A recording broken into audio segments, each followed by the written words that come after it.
करचरणकृतं वा कजयं कर्मजं वा श्रवणनयजं वा मानसं वा अपराधं विदितं वा सर्वमेतत् क्षमस्व। जय जय करुणाब्धे श्री प्रभो साईनाथ। श्री सच्चिदानंद सद्गुरु साईनाथ महाराज की जय। ओम साई राम, साई ಪ್ರಣಾಮ್. ಶ್ರೀ ಸಾಯಿಬಾಬಾರವರು ಮೇರೆಯುಳ್ಳವರಲ್ಲ, ಪರಿಮಿತವಾದವರೂ ಅಲ್ಲ. ಇರುವೆ ಮುಂತಾದ ಕ್ರಿಮಿಕೀಟಕಗಳಿಂದ ಹಿಡಿದು ಬ್ರಹ್ಮನವರೆಗೂ ಇರುವ ಚರಾಚರಗಳಲ್ಲಿಯೂ ವಾಸಿಸುತ್ತಾರೆ.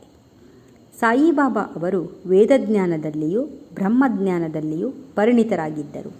ಇವೆರಡರಲ್ಲಿಯೂ ಪರಿಣಿತರು ಆಗಿದ್ದುದರಿಂದ ಅವರನ್ನು ಸದ್ಗುರುವೆಂದು ಕರೆಯುವುದು ಸೂಕ್ತವಾಗಿದೆ.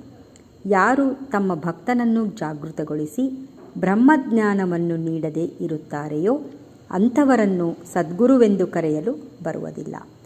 ಜನ್ಮವನ್ನು ಕೊಡುವವನು ತಂದೆ, ಅದರ ಹಿಂದೆಯೇ ಸಾವು ಬರುತ್ತದೆ. ಆದರೆ ಸದ್ಗುರುವು ಜನನ ಮರಣಗಳಿಂದ ನಮ್ಮನ್ನು ದೂರ ಮಾಡುತ್ತಾನೆ. ಆದುದರಿಂದ ಅವನು ಎಲ್ಲರಿಗಿಂತಲೂ ದಯಾಮಯನು. ಬಾಬಾ ಅವರು ಅನೇಕ ಸಲ ಭಕ್ತನು ಎಲ್ಲಿಯೇ ಇರಲಿ, ಎಷ್ಟೇ ದೂರದಲ್ಲಿರಲಿ, ಸಾವಿರಾರು ಮೈಲುಗಳಾಚೆ ಇರಲಿ, ಹುಡುಗ ಗುಬ್ಬಿಯ ಕಾಲಿಗೆ ದಾರವನ್ನು ಕಟ್ಟಿ ಎಳೆಯುವಂತೆ ಅವನನ್ನು ಶಿರಡಿಗೆ ಬರಮಾಡಿಕೊಳ್ಳುತ್ತೇನೆ ಎಂದು ಹೇಳಿದ್ದಾರೆ. ಇಂತಹ 3 ಗುಬ್ಬಿಗಳನ್ನು ಈಗ ನೋಡೋಣ. ಓಂ ಸಾಯಿರಾಮ್, ಸಾಯಿ ಪ್ರಣಾಮ್.